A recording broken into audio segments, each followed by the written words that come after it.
I was overachieving. See, that's my blood glucose level. High is bad, but I joke. You see that? I'm overachieving. I'm an overachiever. Yeah, that's the point. you know, Overnight was good. See, overnight was good. Yeah, it's much better that way.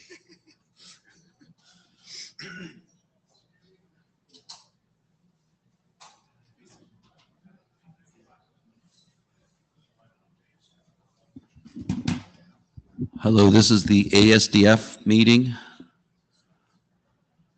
If you're here because you like trains, then you'll have to go somewhere else. Because the ASDF kid likes trains. I'll start in 1 minute, and we're starting with, we need a note taker, yeah.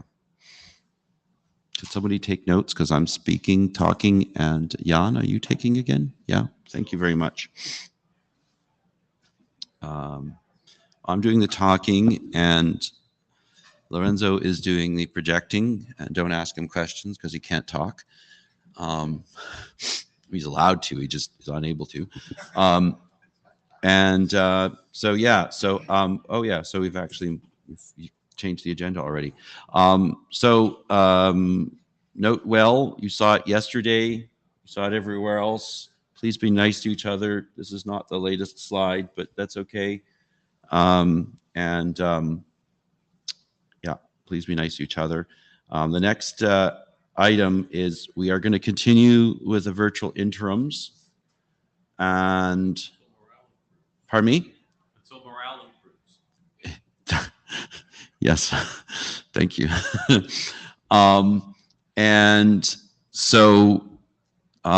We have been doing them at, what time was it? Your time, 9 a.m. Wednesday? 9 a.m. Wednesdays, which worked well in Europe and in Korea and even in California. And I was the odd man out at 3 a.m. and I did not make it there. So the question is that still a good time for everyone who wants to be involved? Would you like to propose other times? If not, then do we want to have one in December, beginning of December? Yes, no, yes, yes. Okay, yes. Okay, so we're going to pick the first Wednesday in December, whatever date that is. And we're going to go with that at that same 9 a.m.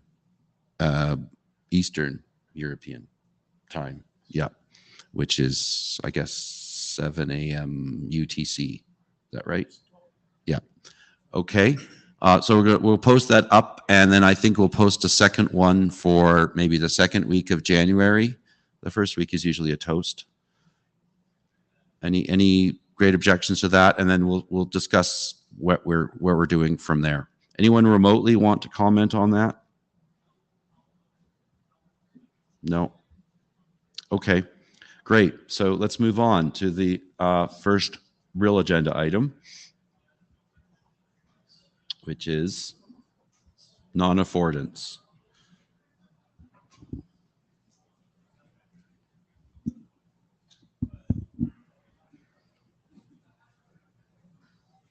And you can click either. Do the clicking. I just have to. Not yet. Not yet. Yeah, you got it. Then try now. Yes. Thank you. You can use that microphone.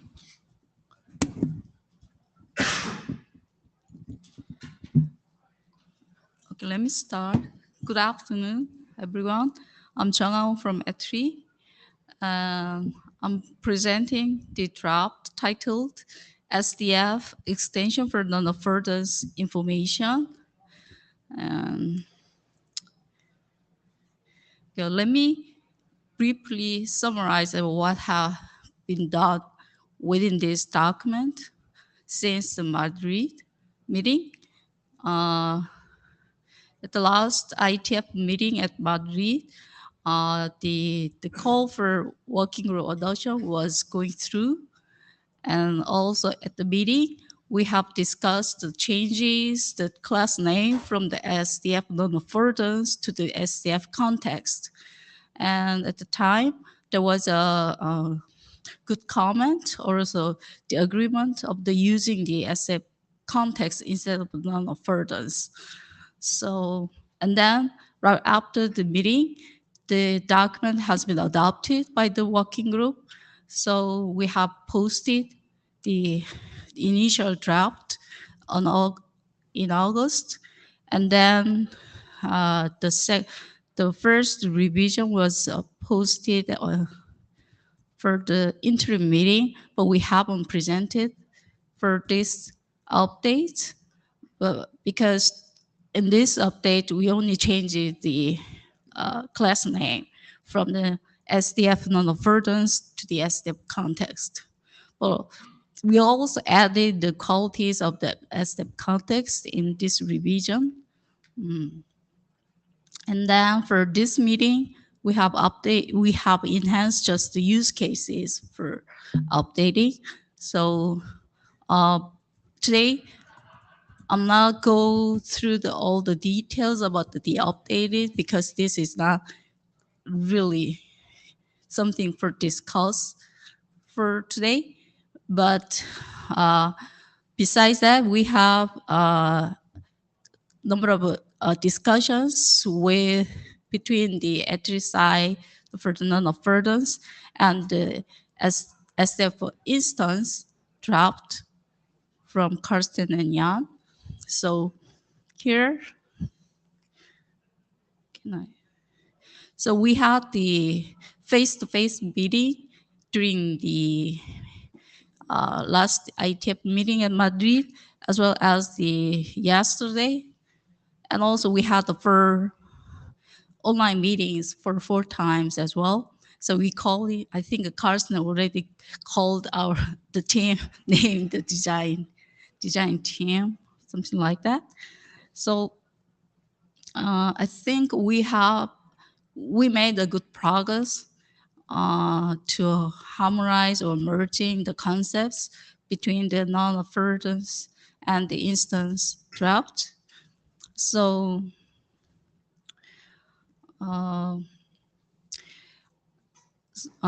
for SF context, this is to present. This is to present the non-affordance information, and it's appear to SDF property and action and event. And the definitions under the SDF context are read-only. And the examples include in location, manufacturer details, calibration, parameters, and installation attributes and static identifiers. On this figure, present the SDF object, which contains both the property and the context. So to show what's the difference between the property and context. The SDF context is seems to be very similar to the property, but the purpose of the using the context is totally different with the properties. So for the bottom actually is for the SDF context. This is only about the descriptive information about the object. So includes the serial number and installation location and the calibration offsets like this. And then the property of a part is like a real sensing values. So it's different. And then, we thought that it's better to have a kind of litmus test to distinguish between the SDF context and the property. So through the test, litmus test, we can show when to use the SDF context and when to use as the property. So these are, we are working on it within the design team. And we are also working on the litmus test on the other three types message for each draft. So one is the context snapshot versus the proof shot, and the other one is identity manifest versus the construction messages. So these are under progress. So once we conclude this litmus test, then we are planning to add this test and guidance as appendix of this non-affordance draft. And we also discussing about the having a common message for meds for those messages, the three messages for each draft are using. So for example, this is just for example, and this is not the complete message format yet, but I'm just presenting it to show that this is kind of progress that we are making it. So for context snapshot, the left side was the original example from the draft. And then on the right side is kind of we are trying to have through the common message format. So, and again, once we conclude the common message format and the design team, then we are planning to add this syntax of the SDF context using the CDDL in the appendix as well. And the rest 3 slides was from the slides presented in the intro meeting, and just to explain again what is difference between these messages that has been using in a non-affordance draft and the instance draft. And the first one is the context snapshot versus the proof shot. And the concept, the snapshot, it answers us that who I am and where I am. So it doesn't gives us the live sensor values. It only gives the descriptive identity and the context information. And for proof shot, it gives the dynamic value, which gives the real sensing values. So it answers to what is my current state. So these messages are different. And then for patch and deltas, for context patch is answers to what changes in my environment or context. So it is partial updates of the non-affordance metadata. So it performs the updates and only changes the keys since the last context snapshot. And also it doesn't send the entire snapshot, only sends the changes.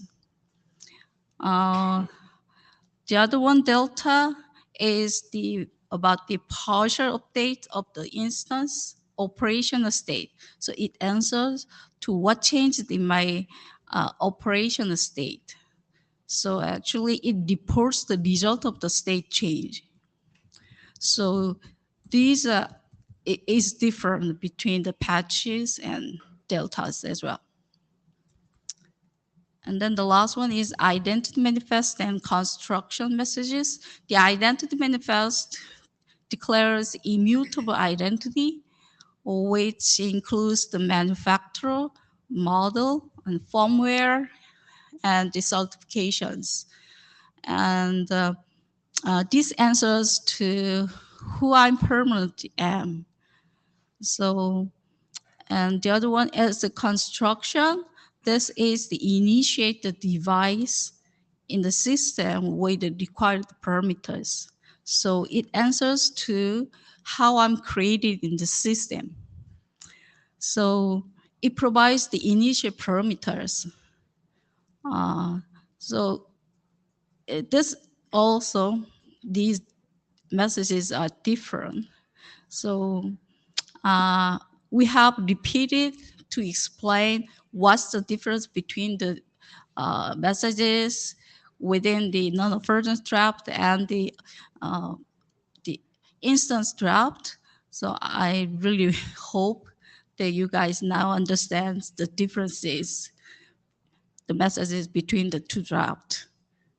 And this is all that I have today. Thank you. Any questions?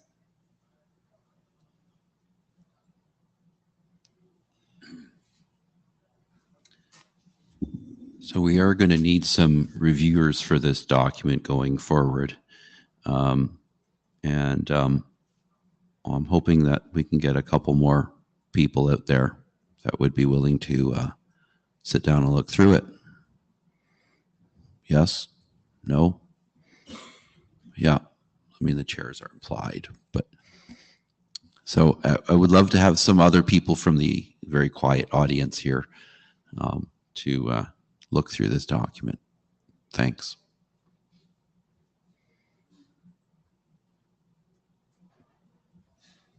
Anybody else?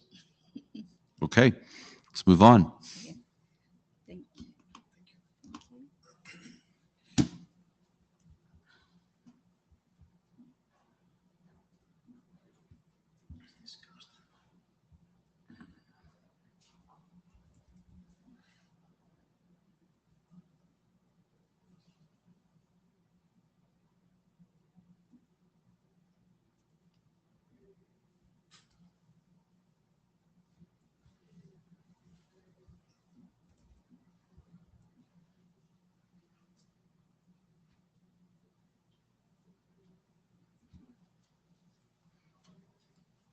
Clicker is clicking. Sure. Clicker is clicking. It's clicking. There you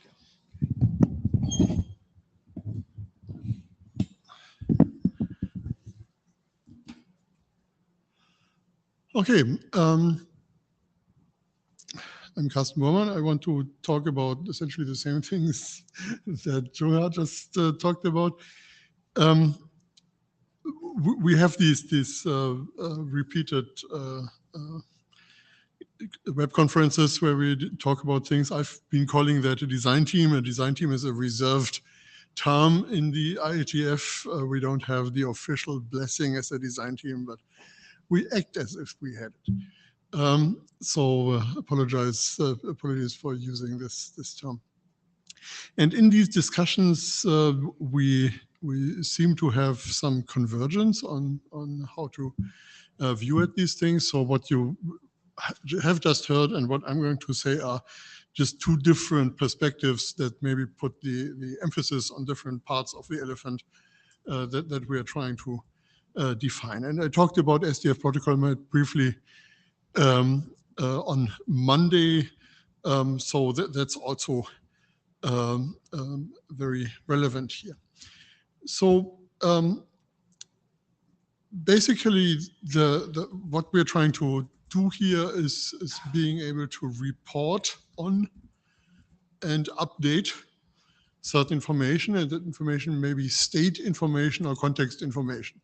Now, everything in computer science is state, so maybe we should use a different term for that, but there seems to be some information that changes a lot, and some information that really only changes during life cycle events. And the latter part probably is what we are calling context right now, and the former part is what we call state now. What we haven't really done yet is look at protocol binding information at the instance level. And I talked about the problems on Monday, so I'm probably not going to repeat that a lot, but if you have questions, you might ask them while I'm skipping the relevant slides. And yeah, our objective the whole time is have some documentation, machine readable documentation that machines can use to actually interact with a device, where machines is your conventional application, maybe an AI process. We have talked about that in Think to Think Research Group. Yeah, of course, this also requires thinking about where we need instance messages to complement the class information. And those instance messages are controlled by the class information, which is very important because otherwise you don't know where these things come from. Okay, so this is where we are, and I'm putting on this slide again because it shows how protocol maps come in here. And protocol map is interesting because it is at the class level, but it really is describing information that will be used at the instance. It just says to get the temperature, you actually have to use the coapp get method, which might be different between different instances, but in this case, it's all the same, so we can put it into the class. And same thing for the UI and the content type hint.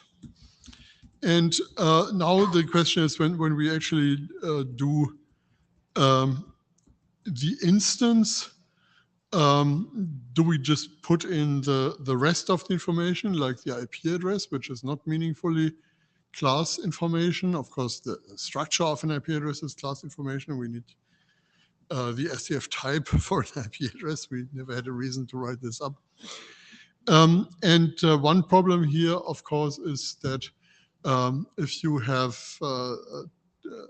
20 affordances, then you probably have 40 or 60 copies of this IP address in your instance information. And that is going to be not only lots of useless redundancy, but it's also an update problem. So where is described what needs to be updated when the IP address updates? So one way to do this is to put this somewhere else. Now this slide talks about SDF context. We can certainly discuss whether that is the right somewhere else. So context sounds good, but maybe the meaning of the word we have come up with is no longer quite the right thing. But anyway, the idea is to be able to put in something like data item, a variable, or whatever that can be shared by the various affordances. And of course, the problem here is that why ooh, I have to learn using this. While this stuff here is good class information, we currently cannot say you get the IP address for this get method and maybe a port number from the context. So in this example, this is implicit, and that's probably not how it should stay. On the other hand, this is very short. So let's think about that. Now, talking about the various types of messages that came up in the previous talk. So this might be a context snapshot, which is the instance information. If I'm talking to a device and want to find out what is your context, or if I'm talking to a configuration system, an asset management system, a digital twin somewhere, and ask the same question, I might get something like this. So we know that the item we are talking to is an instance of SDF object temperature sensor. And we know that there is something at the IP address, given there's apologies for the IPv4 IP addresses, but they're still smaller on slides.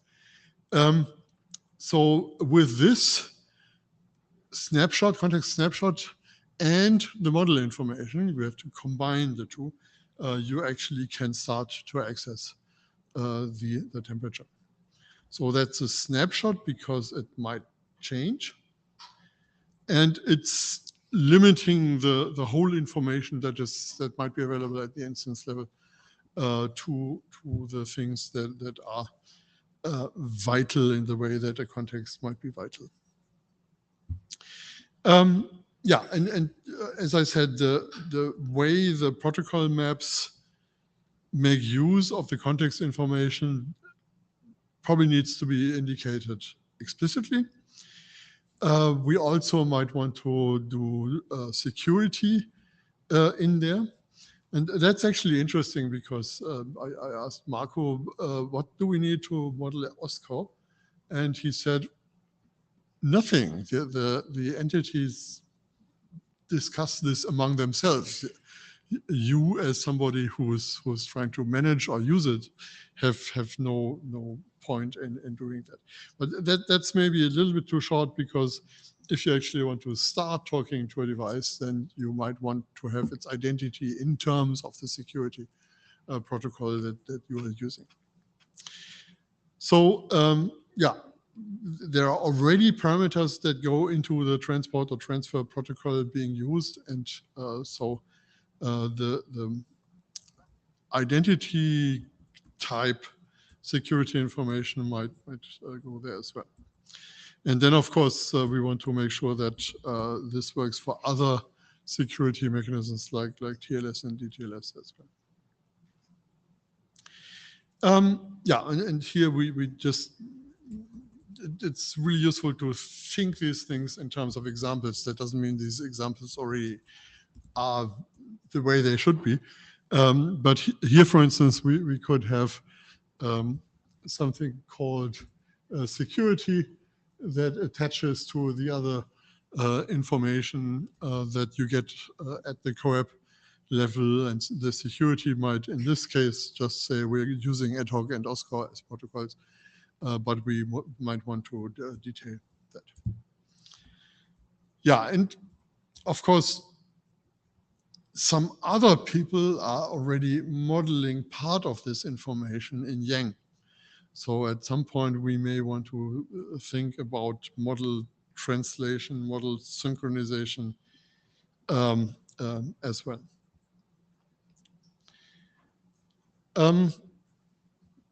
Yeah, this is essentially the same thing with DTLS. So we get the TLS PSK with AES 128 CCM8, our favorite TLS cipher suite, and say this is in use here.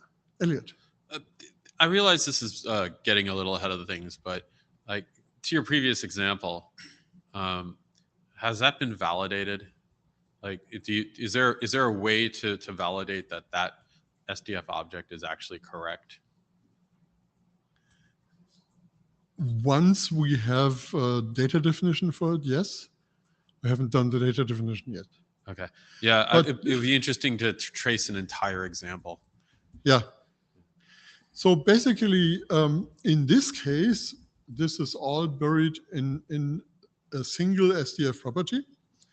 So this is actually missing the name of the SDF object. Apologies. So this is definitely wrong. Anyway, in the SDF property, in the SDF object, there are two SDF properties called temperature. No, one property called temperature. And this actually has two qualities, as we call these things, that describe the property. And one is the SDF protocol map, and the other one is the SDF security map in this case. Alex. Thank you. Very interesting examples. So one thing, is there a way to have like preferences to say, well, I would rather have OSCOR or DTLS with these keys, like to say, okay, go in this order because, for some reason. And there's something I cannot see it right now. Is the security part, can it be related to the instance, like the IP address, like saying, okay, on this IP address I'm listening on DTLS, and this other it's low score for some weird reason. I don't know. Maybe it's just not necessary. Yeah, that actually brings up a really important point. This example has the supported cipher suites in it, and of course you would order these by preference or something like that. But the important thing to keep in mind is that we are describing the device. We are not running the TLS handshake right now. So whatever we come up with respect to what cipher suite should be in use is totally overridden by what the TLS protocol at the end decides. And we really need to be careful that we don't put something into our modeling effort that would start influencing the run of security protocols and invalidating their security proofs. So that's really important. When you said preferences, I got wired immediately. But what if I have preferences among different security solutions? Yes. So before you decide whether you do an ad hoc or a TLS handshake, you probably should know what the preference here is. Right? Do we need to repeat the SDF security map per property? Because I see that the SDF security map is inside the temperature, right? But wouldn't it be same for multiple properties? Can someone else answer that? Because the speaker quality is really bad. I couldn't hear it either. Yeah, Someone somebody in the who is room? on the right side of the speakers can probably Can you answer that. repeat your question, remote speaker? Because we couldn't hear Yeah, you. my question is, do we need to repeat the SDF security map for every property in the object? Did you get that? Yeah, that's this question again. Do we have to repeat everything everywhere? And the answer is, I hope not. There should be some way of some structure in there, say this is all shared between us, and you find it there. That was the slide with the SDF context. Yeah, this one where the IP address is buried somewhere pretty high up in the tree so that other parts of the tree can make use of that. Does that answer your question? Yes. Thank you. Great. Yeah, so much of this work is currently speculative. I'm reminded of 2019 when we were sitting in various places and creating what SDF was going to be, and we had lots of weird ideas, and not all of these ideas made it into the document. Yeah, I probably talked about the first point, that security information is often found out or discovered during protocol flow.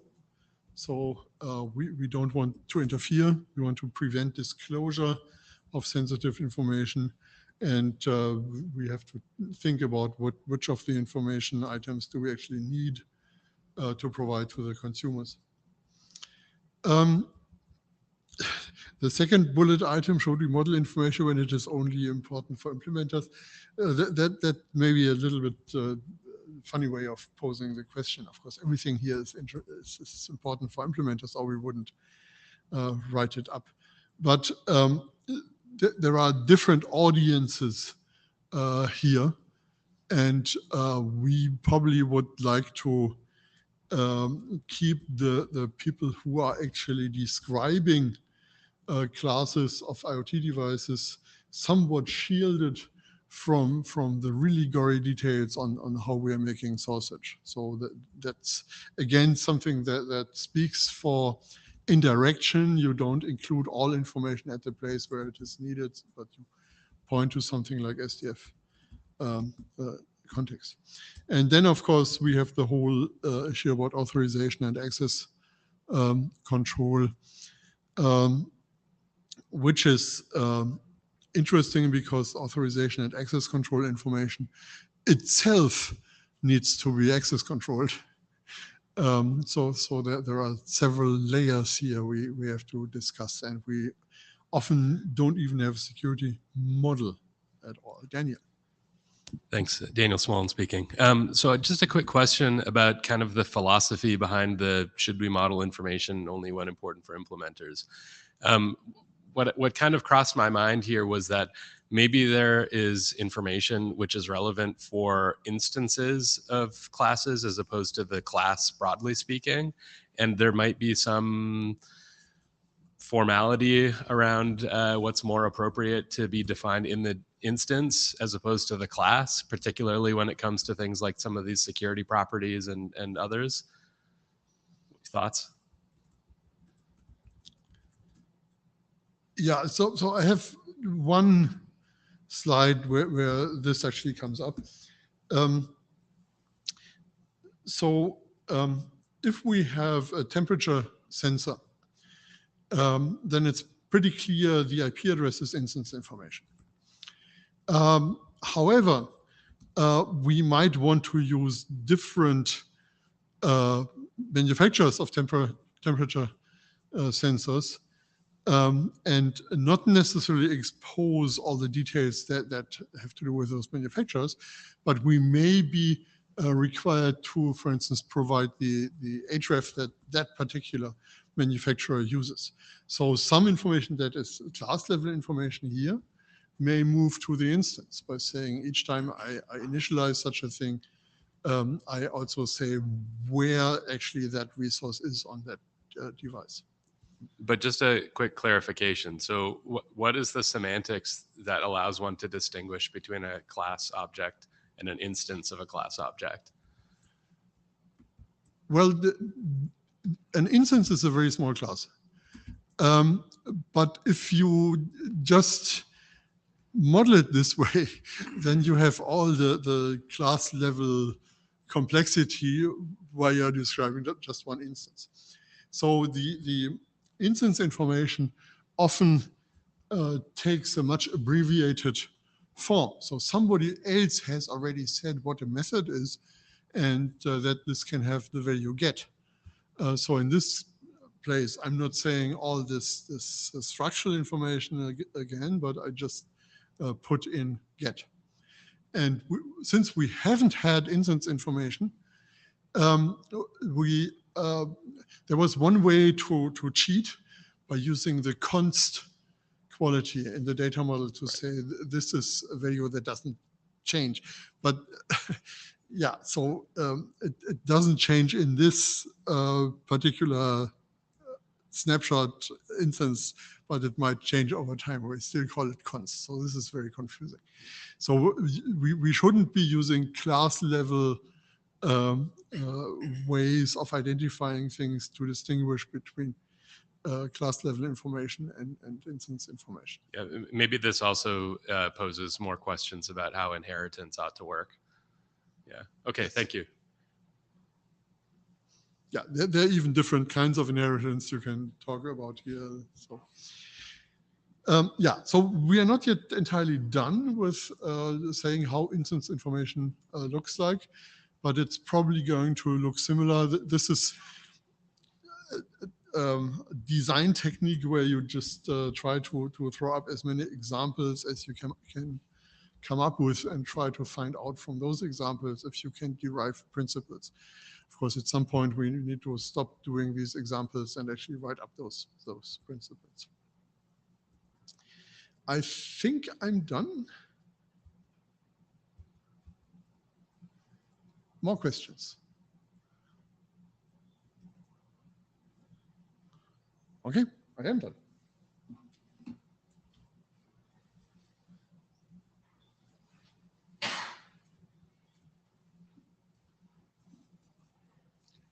Okay, so now we're going to what? Digital twins. Go. And just give a second. Wait for the jump. There we go. Now I hope it's working. Yes. Yay. Hello, everyone. My name is Hyunjung Lee from Etri in Korea. Today, I'd like to present our latest updates on SF modeling for digital twin version 2. Last week, I've already presented, so today I'd like to present this document very briefly. This is the status.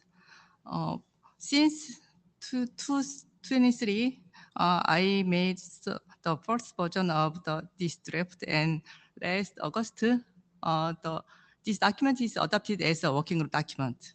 And the main changes of since draft number 1, we have added ASDF protocol map and tables and a new example of healthcare system, and changed the structure of chapter 4 and 5 for clarity.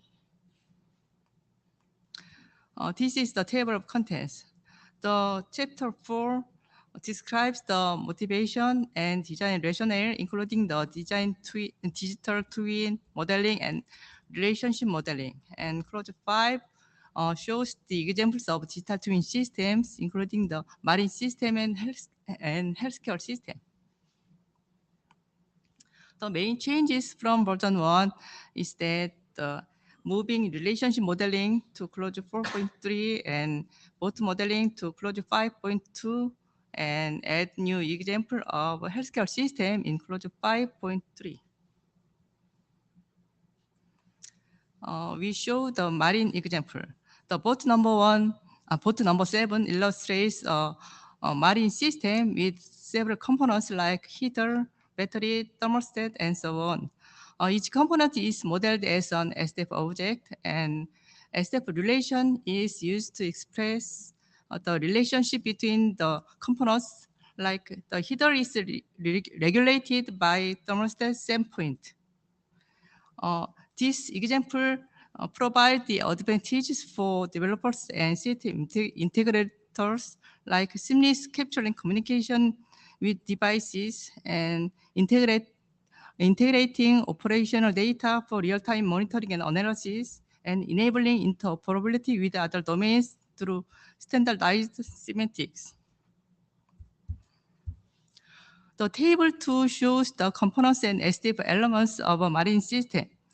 The relationship between the components are shown as like table 2, the heater and thermostat, and the battery and controller. The new healthcare example is like this. In this scenario, we show a patient monitor composed of a ECG and infusion pump. The contextual information like patient ID is modeled with SDF context, and alarms can be modeled using SDF event or SDF relation. This slide reflects the Ari's comment last week, and the SDF-based digital twin modeling can be adapted to other SDOs like ITUT and IEEE document. I'm developing these two documents, and I'm planning to adapt SDF-based digital twin modeling to these two documents. Next steps. We are planning to add more examples for various domains like smart buildings, factories, and so on. And we can apply SF-based digital twin modeling to other SDOs like ITUT and IEEE. And we are planning to consider SF instance in our example. Thank you, and any questions?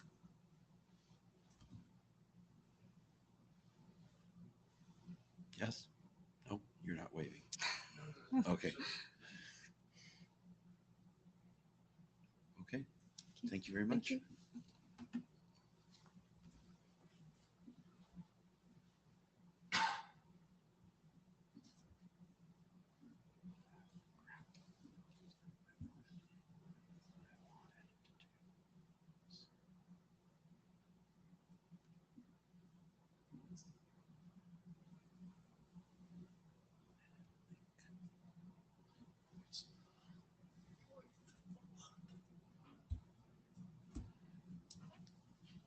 This is Bart. Yeah. I'll come again. You're muted, Bart. Oh, hello. Can you hear me? Much better. Okay. Yeah, I guess I was on mute. Yeah, this is the tail end of the last meeting. So, what has happened since then? Actually, Rohit, Lorenzo, and I met to talk about SDF protocol mapping and how to map, I would say, HTTP. So IP-based protocol map. So in our example, HTTP, and we have a proposal for that. And then I included the last few slides, which I kind of rambled through in 30 seconds on Monday. So maybe to give you guys a little bit more time. But the first topic here, Rohit, you made this proposal, so maybe do you want to present this or? Yeah, I can do that. Okay. Yeah. So yeah, one of the things that came up was I think we didn't like today we have BLE and ZigBee, and then we also had like an open API SDF protocol mapping. And I guess one of the things that came up in the last meeting was we didn't really want to have, I'd say, open API, I think, and even Lorenzo was mentioning that like open API is not really a protocol. So one of the proposals that we have is we can change open API to say HTTP. And then maybe we can have a type field that says what type of mapping it is. Like, is it an open API mapping? And maybe we can have other kinds of mappings here as well. So maybe this is something that can allow us to have this HTTP like protocol mapping in the draft.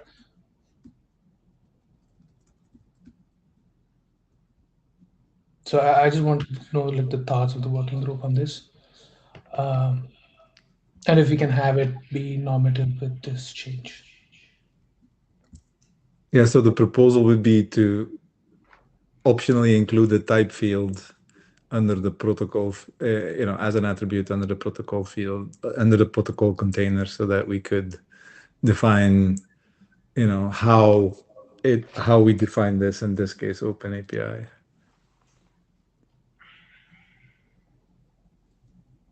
Any objections to this?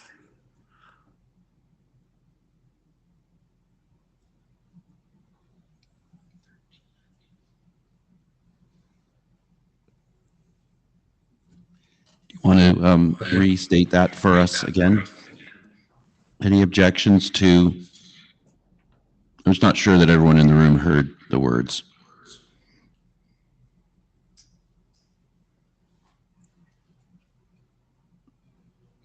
Yeah, so I think the thing that we were discussing in the last meeting is, should we have this open API SDF protocol mapping be normative? And one of the things was Right. like move to the appendix. So does this change allow it to be normative? Like if we call it a HTTP protocol mapping instead, and then we just have a type that says it is open API.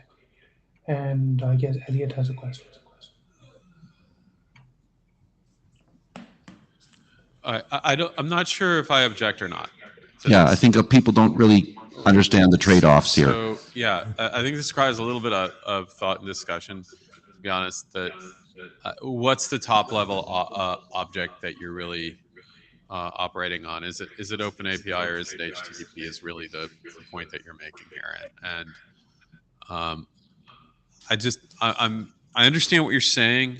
What I would say is, I imagine I and others probably need time a little bit to digest whether that's the right approach.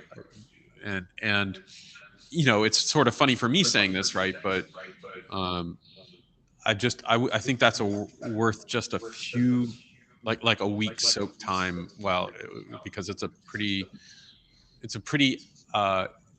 interesting change. Let me put it that way.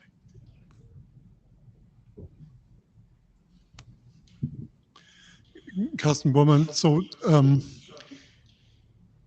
you now separately expose answers to the two questions. What protocol do you use to access it? And how do you describe how specifically you access it? Yeah. And on one hand, that's a good thing to have this separation. On the other hand, Open API might But right now, we just think about OpenAPI as a way to structure our HTTPS accesses, but OpenAPI might itself include mechanisms to use different protocols at different places for different interactions. So in that case, you would kind of preempt that. Not sure I'm happy. So that's exactly why I agree with Elliot. We should think about this a little bit more. Yeah, that's the Karsten just hit on the issue. Thank you, Karsten. Which is, if we're gonna go this route, then we have to say something about how to interpret the various method statements in OpenAPI, for instance, and that might be a can of worms. So let's give it some thought, but I don't think this should be a major design decision per se. That what I mean by that is, if you flip back to OpenAPI, I think people should accept that approach if it's reasonable for you, Bart, and Rohit, and others. Well, I think the argument was on Monday that OpenAPI is not a protocol, HTTP is the protocol, and I kind of agree with that. I think that was a good catch. It is, but you can look at OpenAPI as actually being its own protocol map, right? And it gives a description as to how to use HTTP. So this is like a little bit of a corner case, and I wouldn't sweat it too much. I think really I would probably flip back to OpenAPI, just because it gives essentially a protocol definition inside of OpenAPI in terms of how to use the protocol. I think that's actually very useful, and I don't think we want to tamper with it, to be honest.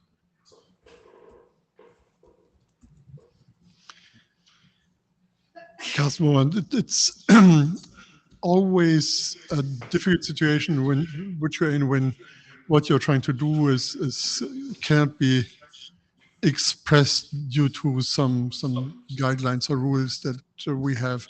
And one situation, maybe the guidelines and rules are really trying to push you into doing the right thing, which is the case when you should follow them and maybe change your technical structure to accommodate those guidelines and rules. But I think in this case, the situation is totally different because this is an example, right? But disconnects after I ask him whether this is an example. Yeah, this is an example. Okay, so let's just label it as that and say, if we had something called OpenAPI, then we could write this. And we don't. Well, in the draft, it's not. We also have like a CDDL, like a formal definition as well. So along with the example. So this is just the updated example where we're saying instead of OpenAPI, we'll call it HTTP.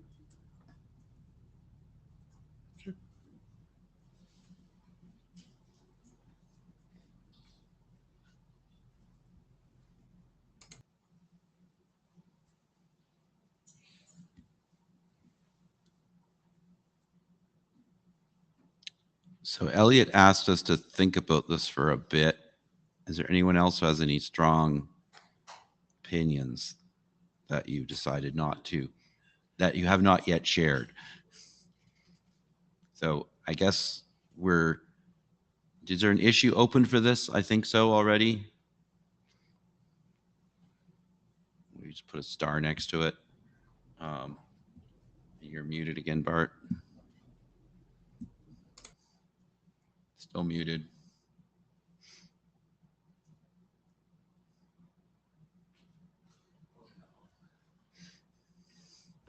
So, hello? Yes. Yeah, sorry, I seem to be losing connection to the room. Yeah, there's no issue open for it yet, but we can create one. Okay, so that sounds like to me it sounds like one of the big issues. Maybe it's not that big, but an issue that we need to resolve before we can working group last call, right? But it also doesn't sound that controversial or changing code, because we're just deciding whether we're going to include an entire access protocol, right? Yeah, I mean, I think we wanted to have an HTTP or a co-op example in there for an IP-based protocol to show that, SDF mapping, protocol mapping could be applied to both IP and non-IP. So, but yeah, as we decided last time, it doesn't have to be normative. Yeah.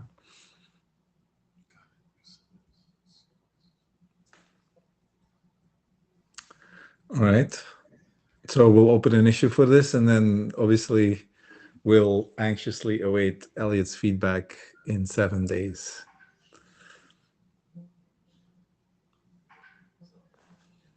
Okay. All right. So these are just the last slides from the NIPSI deck that we had last time. We went through very quickly, and we won't have too much time today as well, it seems. So there's still a few things that are in progress here.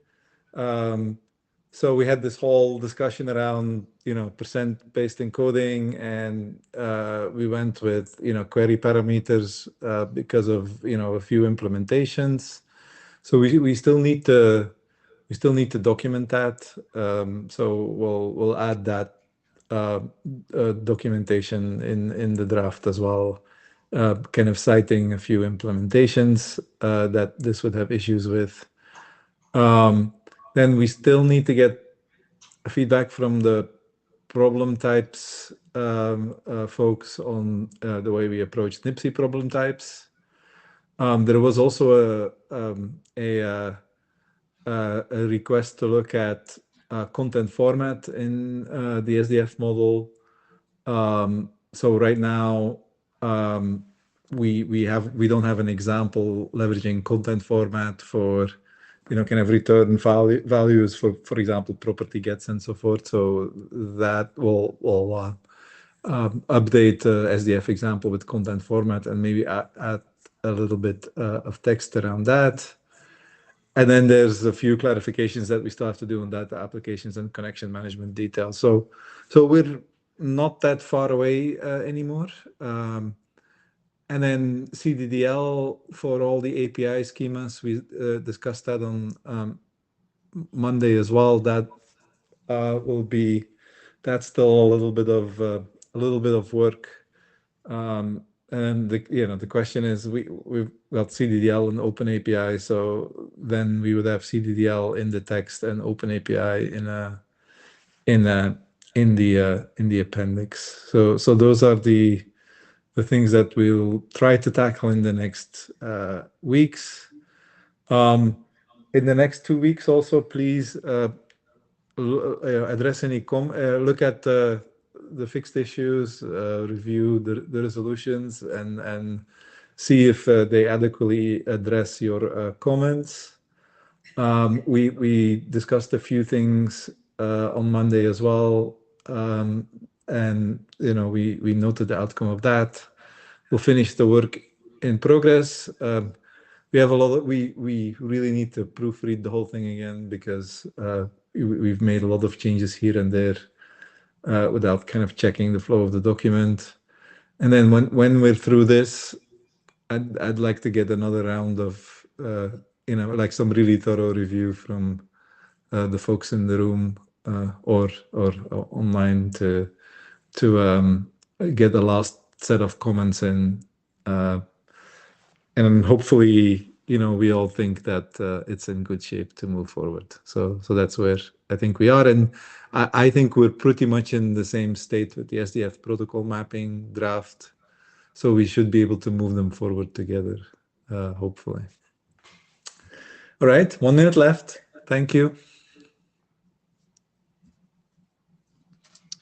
Thank you. Any other business? Anybody?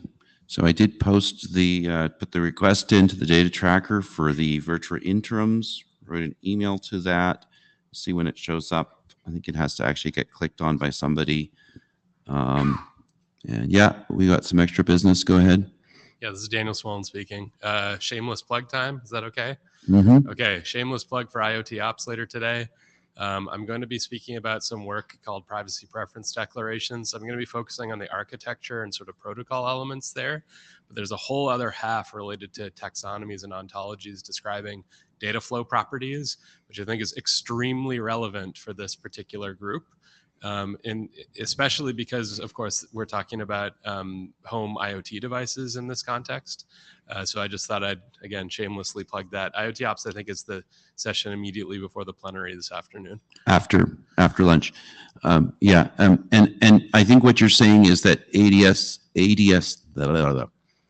SDF describes a bunch of interactions and content, and you might like to annotate that as to its privacy implications. Yes, and also sort of the crux of this new architecture proposal is one where one can define policies regarding data sharing and data handling practices. And so it would be necessary both to consume these specifications in order to ensure what type of data flows may exist, and then also to be able to define limitations or obligations or rights that pertain to those data flows. So there's kind of a dual interaction there, and that's why I think it's of particular interest to this group. That's also why I was asking questions earlier about things like instances, right?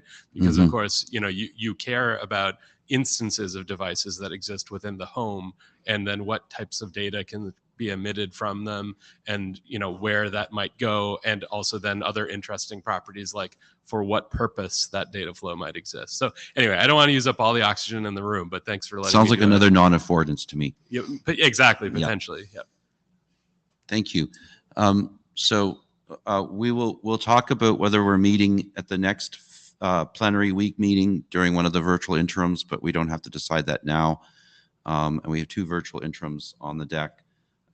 And please read all the documents. And I think we'd like to get some of them to working group last call, before the next plenary meeting, maybe much before that.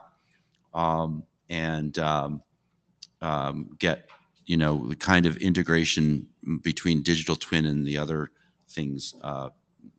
We need to make some more obvious, to me anyway, progress. Maybe it's obvious to others, but it's not all entirely obvious to me what we've done. That may be my fault. Anyway, thank you. Enjoy your lunch.